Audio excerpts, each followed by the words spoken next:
আলহামদুলিল্লাহ, আল্লাহ সুবহানাহু ওয়া তাআলার দরবারে অসংখ্য গণিত শুকরিয়া জ্ঞাপন করি যে মহান আল্লাহ রাব্বুল আলামিন আমলের নিয়তে কিছু আলোচনা করা এবং শোনার সুযোগ করে দিয়েছেন।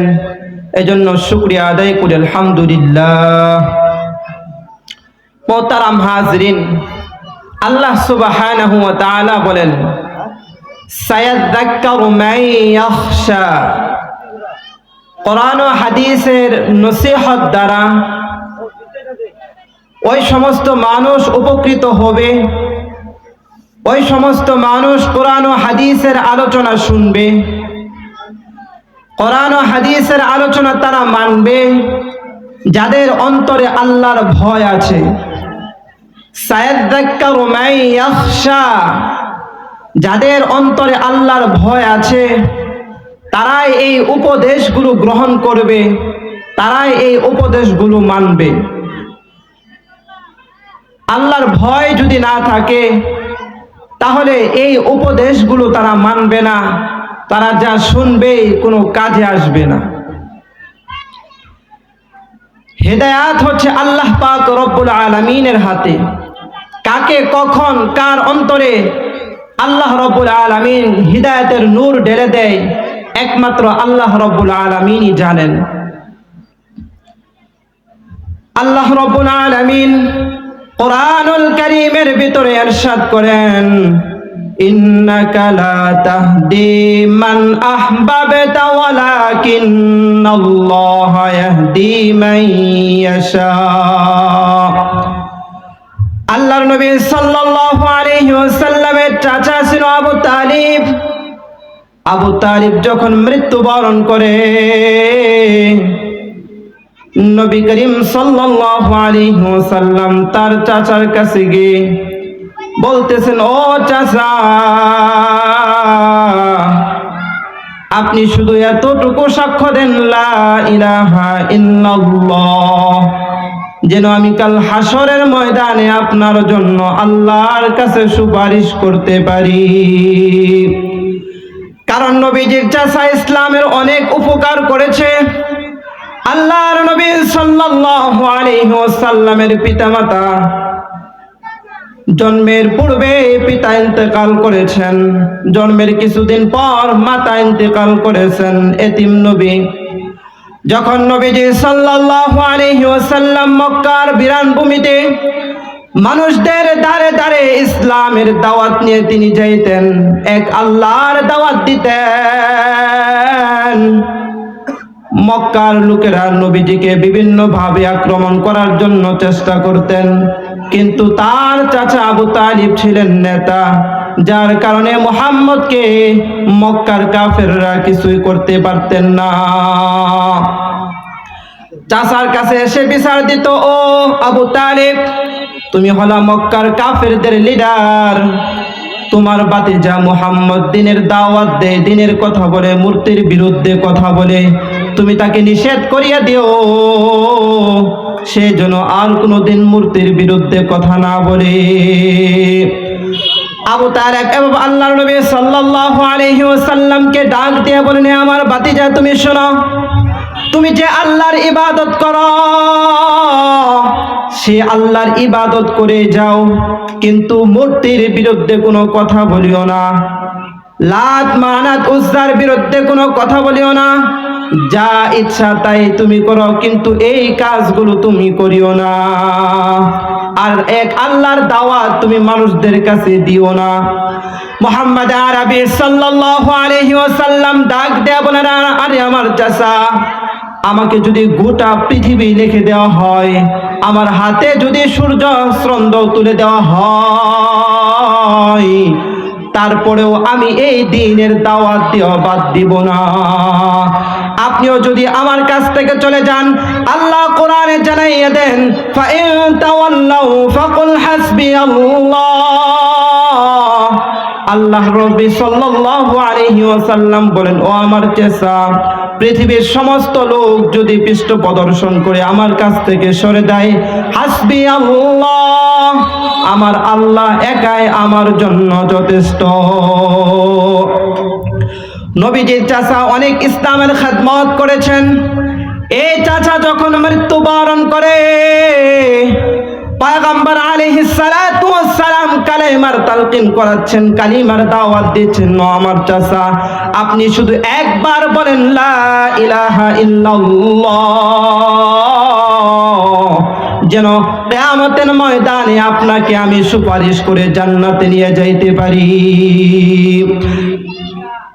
বারবার যখন অনুরোধ অনুনয় বিনয় করতেছে, আল্লাহ রাব্বুল আলামিন আয়াত নাযিল করে জানাইয়া দেন, রে আমার হাবিব, ইন্নাকা লা তাহদি মান আহবাবতা ওয়ালাকিন্নাল্লাহা ইয়াহদি মান ইয়াশা।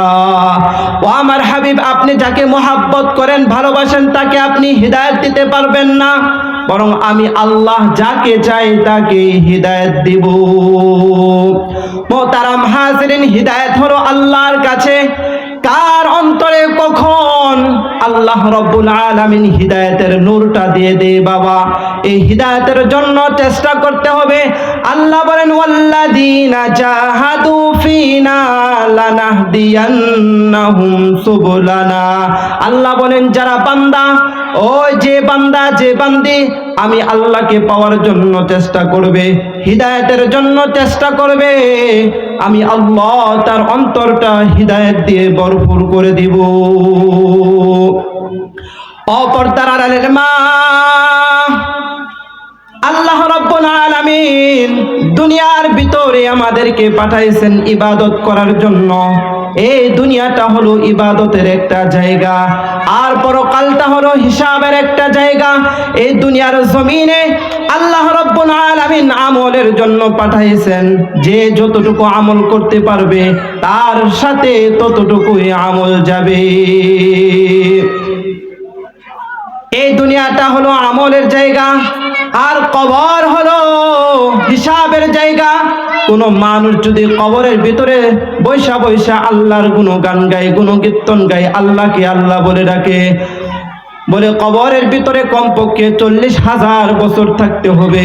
এই 40,000 বছর যদি আল্লাহর গুণগান গায়, 40,000 বছর গুণগান গাওয়ার কারণে যাররা পরিমাণ আমল তার নেক আমলে দেওয়া হবে না, তার আমলে দেওয়া হবে না। অর্থাৎ কবরের ভিতরে যদি 40,000 বছর আল্লাহকে আল্লাহ বলে ডাকে, যাররা পরিমাণ তার আমল নামায় দেওয়া হবে না।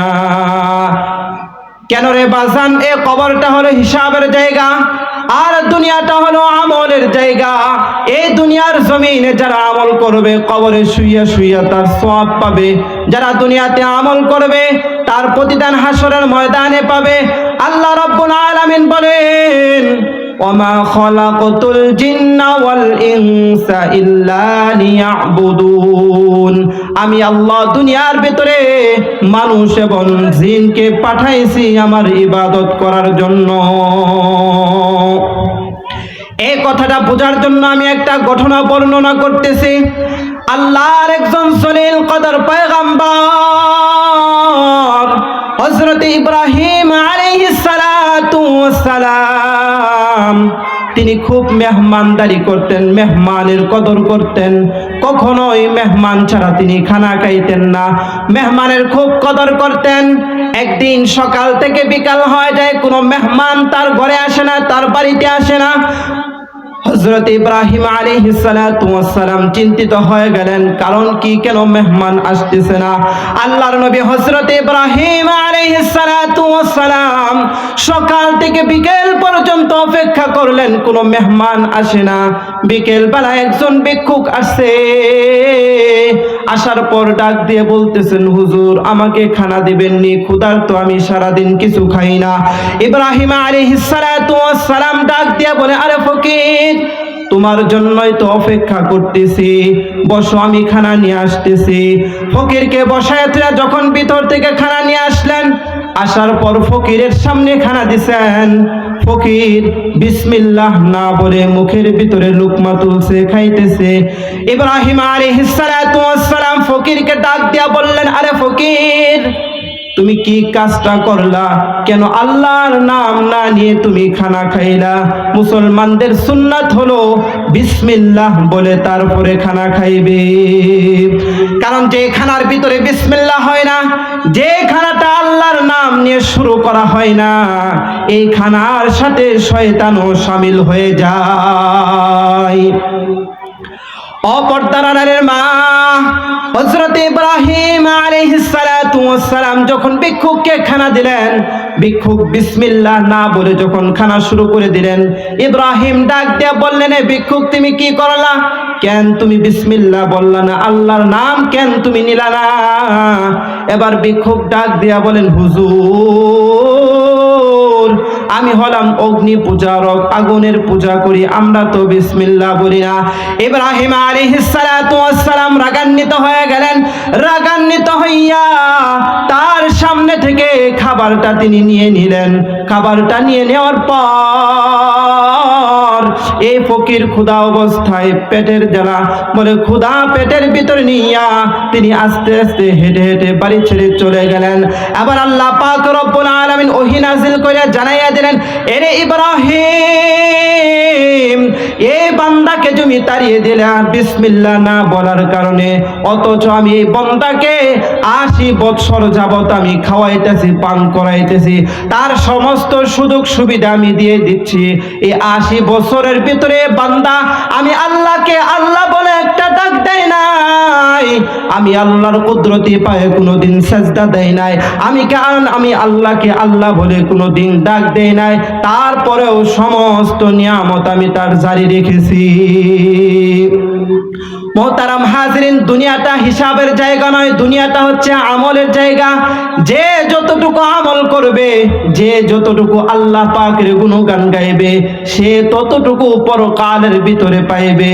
ও পর্দার আড়ালের মা, আজকে যে সংসারের জন্য, যে কাজের জন্য আপনি এই আল্লাহর হুকুমকে বাদ দিচ্ছেন, নামাজ ছেড়ে দিতেছেন, বেপরদায় চলতেছেন, যে স্বামীর কাজের জন্য আপনি বেপরদায় চলতেছেন, রাস্তায় বের হইতেছেন, ক্ষেত খামারে কাজগুলো করতেছেন, অপরতারের মা একটা বার আপনি চিন্তা করিয়া দেখেন, যেই দিন আপনি মৃত্যুবরণ করবেন, আপনাকে সে কবরের ভিতরে রাখা হইবে। এই কবরের ভিতরে কিন্তু আপনার এই ধন দৌলত যাবে না, আপনার সন্তান যাবে না, আপনার স্বামী যাবে না, আপনার কেউ কিন্তু যাবে না সে কবরের ভিতরে। এই কবরের ভিতরে কিন্তু আপনাকে একাই থাকা লাগবে। এই কবরের ভিতরে কিন্তু মা আপনার একাই থাকা লাগবে। আজকে যদি নেক আমল না করেন, নামাজ না পড়েন, বেপরদায় চলেন, বলে কবরে যাইতে দেরি, কিন্তু কবরটা জাহান্নামের আগুন দিয়ে ভরপুর করতে দেরি হবে না। অপরদারের মা, যে স্বামীর জন্য আপনি বেপরদায় চলতেছেন, আপনি মৃত্যুবরণ করে দেখেন, মরার পর আপনাকে দাফন কাফন করার পরে তার মনের ভিতরে জাগবে, আমার যে বিবিটা ইন্তেকাল করেছে, বলে এর চাইতে সুন্দর আরেকটা বিয়া করব আমি, এর চাইতে সুন্দর আরেকটা বিবাহ করব, তার চেহারা যেমন ছিল তার চাইতে সুন্দরী একটা বউ আমার ঘরে আনবো। বলে 2-4 মাস যাওয়ার পর যে সংসারটা আপনি এত কষ্ট করে, এত মেহনত করে, কষ্ট করে এই সংসারটা আপনি গড়াইছেন, এই সংসারের ভিতরে আরেকজন নতুন নববধূ চলে আসবে। এজন্য আল্লাহর বান্দে মনটাকে নরম করে দিয়া এই দিনের কথাগুলো শুনেন। আল্লাহ তাআলা হয়তো আপনার অন্তরের ভিতরে হিদায়াতের নূরটা ঢেলে দিতে পারে। এই জন্য মুহতারাম হাজরিন, আল্লাহর নবী সাল্লাল্লাহু আলাইহি ওয়াসাল্লাম হাদিসে পাকের ভিতরে বলেন, ইদা সাল্লাত মারআতু খামসাহা ওয়া সামাত শাহরাহা ওয়া আহসানাত ফারজাহা ওয়া আতাআত বা'লাহা। এই হাদিসের ভিতরে 4টা গুণের কথা বলা হয়েছে। এই 4টা গুণ যে মা বোনদের ভিতরে থাকবে, পয়গম্বর বলেন কাল কিয়ামতের ময়দানে আল্লাহ রব্বুল আলামিন এই বান্দির জন্য জান্নাতের 8টা দরজা খুলে দিবেন। যে দরজা দিয়ে ইচ্ছা সেই দরজা দিয়ে জান্নাতে প্রবেশ করতে পারবে। 1 নাম্বার গুণ হলো 5 ওয়াক্ত নামাজ আদায় করতে হবে। 5 ওয়াক্ত নামাজ পাবন্দির সাথে আদায় করতে হবে। সমাজের ভিতর গেলে বলে খোঁজ নিলে দেখা যায় অধিকাংশ মা বোন নামাজ পড়ে না, বেনামাজি। কেন নামাজ পড়ে না? বলে সকালবেলায় ছোট ছোট সন্তান সন্ততি আছে, তাদের ঝামেলার জন্য দেরি করে ওঠে, ফজরের নামাজ কাজা কইরা উঠে। দুপুর বেলায় স্বামীর কাজকর্ম করতে হয়, ক্ষেত খামারে কাজ করতে হয়, গরু ছাগলের কাজ করতে হয়, যার কারণে জোহরের নামাজটা কাজা করে দেয়।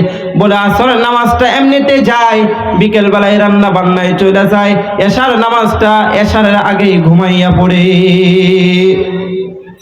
এইভাবে মা বোনরা তারা বেনমাজি, বেশিরভাগ অধিকাংশ মা বোন আজকে বেনমাজি। তারা নামাজের প্রতি তোয়াক্কা করে না, নামাজকে মূল্যায়ন করে না, দাম দেয় না। যে ঘরের ভিতরে মা বোন হচ্ছে বেনমাজি, ওই ঘরের ভিতরে কোনো বরকত থাকবে না, আল্লাহ পাকের কোনো রহমত থাকবে না, আল্লাহ পাকের কোনো বরকত ওই ঘরের ভিতরে বর্ষণ হবে না। আজকে অনেক মা বোন আছে যে নামাজ কিভাবে পড়তে হয়, বিতরের নামাজ কয় রাকাত, যোহরের নামাজ কয় রাকাত, কোন নামাজ কিভাবে পড়তে হয় এ পর্যন্ত তারা জানে না। অথচ দেখবেন সে বাংলা অনেক শিক্ষিত, আয়ে পাস, বিএ পাস, অনেক পড়ালেখা করেছে, এই নামাজগুলো কিভাবে পড়তে হয় অনেক মা বোন আছে সহি শুদ্ধ করে এখনো পর্যন্ত নামাজটাও পড়তে পারে না। নামাজ পড়ার পূর্বে যে পাক পবিত্র হাসিল করতে হয়, পাক পবিত্র অর্জন করতে হয়, এই পাক পবিত্র সম্পর্কও তারা জানে না।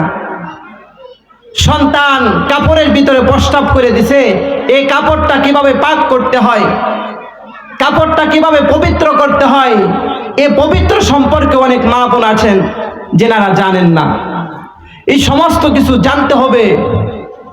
যারা না জানেন, যারা জানে তাদের কাছ থেকে জিজ্ঞাসা করে করে জেনে নিতে হবে। যেমন কোরআনে আল্লাহ পাক বলেন, ফাসআলু আহলায যিকরি ইন কুনতুম লা তা'লামুন। আল্লাহ পাক রব্বুল আলামিন কোরআনুল কারীমের ভিতরে জানাইয়া দেন, আরে দুনিয়ার মানুষ, ফাসআলু আহলায যিকরি ইন কুনতুম লা তা'লামুন। যে বিষয়ে তোমরা জানো না, যে বিষয়ে তোমরা অজ্ঞ পারো না, যারা জানে তাদের কাছ থেকে বিষয়গুলো তোমরা জেনে নাও। আল্লাহর নবীর একজন সাহাবী ছিলেন আসমা বিনতে ইয়াজিদ রাদিয়াল্লাহু তাআলা আনহা। আল্লাহর নবীর সাহাবী পয়গম্বরের কাছে পয়গম্বরের খেদমতে হাজির হইয়া বলতেছেন, ওগো আল্লাহর নবী, আপনার জন্য আমার পিতামাতা কুরবান হোক, আমি মুসলমান মেয়েদের পক্ষ হতে প্রতিনিধি হইয়া আপনার খেদমতে হাজির হইয়াছি। ওগো আল্লাহর নবী, আল্লাহ পাক রব্বুল আলামিন আপনাকে নারীর জন্য পুরুষের জন্য উভয়ের জন্য নবী হিসাবে বানাইয়া পাঠাইয়াছেন। এজন্য মহিলারা আমরা আপনাকে নবী হিসাবে মানি, আল্লাহকে আল্লাহ বলে বিশ্বাস করি। ইয়া রাসূলুল্লাহ, ইয়া হাবিবাল্লাহ, আমরা মহিলারা ঘরে বন্দী থাকি, পর্দায় আবদ্ধ থাকি, পুরুষের সঙ্গিনী হয়ে থাকে, তাদের বাচ্চা পেটে ধারণ করে, তাদের কাজকর্ম করে, এত কিছু করা সত্ত্বেও পুরুষরা অনেক সওয়াবের কাজে আমাদের চাইতে অগ্রগামী হয়ে গেছে। ইয়া রাসূলুল্লাহ, ইয়া হাবিবাল্লাহ, দেখা যায় পুরুষেরা জুমার নামাজে শরীক হয়ে থাকেন, জামাতে নামাজে শরীক হয়ে থাকেন, রোগী দেখাশোনা করার জন্য যায় থাকেন, হজ করতে যায়, সবচাইতে বড় সওয়াবের কাজ জিহাদের ময়দানে তারা শরীক হয়ে থাকেন। ইয়া রাসূলুল্লাহ, ইয়া হাবিবাল্লাহ, তারা যখন জিহাদের ময়দানে শরীক হয়, এই সময় আমরা তাদের সন্তান সন্ততি লালন পালন করে তাদের ক্ষেত খামারের সমস্ত কাজগুলো আমরা গুছিয়ে নেই, তাদের ধন সম্পদগুলো আমরা দেখাশোনা করি, তাদের জন্য আমরা কাপড় বোনাই। এত কিছু করা সত্ত্বেও কি ইয়া রাসূলুল্লাহ ইয়া হাবিবাল্লাহ আমরা কি ওই সওয়াবের ভাগীদারি হব না? এবার পয়গম্বর আরবি সাল্লাল্লাহু আলাইহি ওয়াসাল্লাম সাহাবায়ে কেরামদের দিকে লক্ষ্য করিয়া বললেন, ও আমার সাহাবায়ে কেরাম তোমরা শোনো, এই যে মহিলা প্রশ্ন করলো দিন সম্পর্কে, বলে এই মহিলার চাইতে দিন সম্পর্কে প্রশ্ন করতে এর আগেও কি তোমরা কখনো শুনিয়াছ? সাহাবায়ে কেরাম ডাক দিয়া বলেন, ইয়া রাসূলুল্লাহ ইয়া হাবিবাল্লাহ একজন মহিলা এমন ধরনের প্রশ্ন করতে পারে আমাদের তো ধারণাও ছিল না। একজন মহিলা যে দিন সম্পর্কে এত সুন্দর প্রশ্ন করতে পারে। আল্লাহর নবী সাল্লাল্লাহু আলাইহি ওয়াসাল্লাম আসমা বিনতে ইয়াজিদকে ডাক দিয়া বললেন, ও আসমা বিনতে ইয়াজিদ তুমি ভালো কইরা শুনিয়া লও, ভালো করে বুঝিয়া লও, যারা তোমাকে পাঠিয়েছে তাদেরকে তুমি শুনাইয়া দাও। যে সমস্ত মহিলা স্বামীর আনুগত্য করে, স্বামীর অনুসরণ করে, অনুকরণ করে, তদ অনুযায়ী আমল করে, বলে স্বামী জুমার নামাজে গিয়া যে পরিমাণ সওয়াব লাভ করে, জামাতে নামাজের জন্য যাওয়ার পর যে পরিমাণ সওয়াব পায়, জিহাদের ময়দানে যাওয়ার পর যে পরিমাণ সওয়াব পায়, হজ করতে গিয়ে যে পরিমাণ সওয়াব পায়, কোন মহিলা যদি স্বামীর আনুগত্য করে, স্বামীর অনুসরণ করে, তদ অনুযায়ী আমল করে, আমার আল্লাহ রব্বুল আলামিন ওই সম পরিমাণ সওয়াব এই মহিলার আমল নামায় দিয়ে দিবেন। আসমা বিনতে ইয়াজিদ রাদিয়াল্লাহু তাআলা আনহা এই কথাগুলো শুনে তিনি হাসতে হাসতে ওই সমস্ত মহিলার দিকে চলে গেলেন। মুহতারাম হাজিরিন, আল্লাহর বান্দি আমি বুঝাইতে চাইলাম এইখান থেকে দুইটা কথা।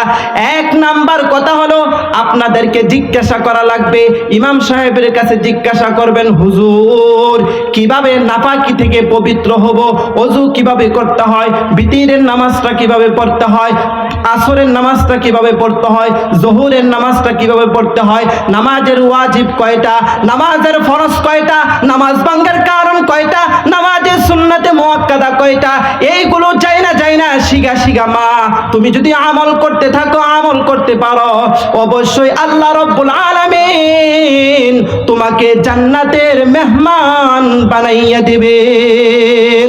ও আমার পর্দার আড়ালের মা, শুনিয়া রাখো, প্রত্যেকটা জিনিস কিন্তু শিখার জন্য আগ্রহ থাকতে হবে বলে আমি তো অনেক কিছুই পারি না।